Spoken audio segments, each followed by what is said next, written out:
Aam Aadmi party ദേശീയ convener Aravind കെജ്രിവാളിന് supreme കോടതി ജാമ്യം അനുവദിച്ചതിൽ പ്രവർത്തകർ നഗരത്തിൽ ആഹ്ലാദ പ്രകടനവും പൊതുയോഗവും നടത്തി.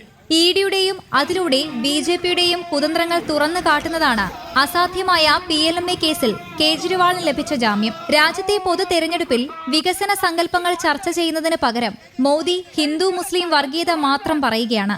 കേജ്രിവാളിന്റെ തിരിച്ചുവരവ് മോദിക്ക് അഴിമതിയും ഇലക്ടറൽ ബോണ്ടും ഉൾപ്പെടെയുള്ള വിഷയങ്ങളിൽ മറുപടി പറയേണ്ടതാക്കിയിട്ടുണ്ട്. കേജ്രിവാളിന് ലഭിച്ച ജാമ്യം ഇന്ത്യ മുന്നണിയെ അധികാരത്തിലെത്തിക്കും. യോഗത്തിൽ ആം ആദ്മി പാർട്ടി ജില്ലാ അധ്യക്ഷൻ T Venugopal, secretary Vinod Lal, treasurer Anoop, ജില്ലാ വൈസ് പ്രസിഡന്റ് പുഷ്പ, കാർത്തികേയൻ ദാമോദരൻ, ദിവാകരൻ കുപ്പമുത്ത്, നിയോജകമണ്ഡലം പ്രസിഡന്റ് ജനാർദ്ദനൻ, സംഗീത തുടങ്ങി നിരവധി പ്രവർത്തകരും പങ്കെടുത്തു.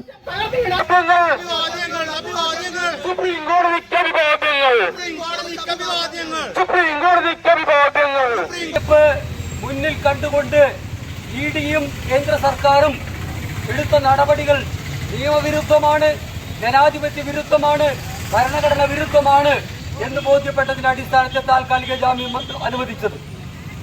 അടുത്ത 20 ദിവസം ഇന്ത്യ മുന്നണിയുടെ മുൻനിരയിൽ അതിന്റെ മുന്നണി പോരാളിയായി ഇന്ത്യ മുന്നണിക്ക് വേണ്ടി വോട്ട് ചോദിക്കാൻ അരവിന്ദ് കെജ്രിവാൾ ഇറങ്ങുമ്പോൾ ഇവിടുത്തെ തിരഞ്ഞെടുപ്പ് ഇക്വേഷൻ പാടമാറുകയാണെന്ന് നമ്മൾക്കറിയാം.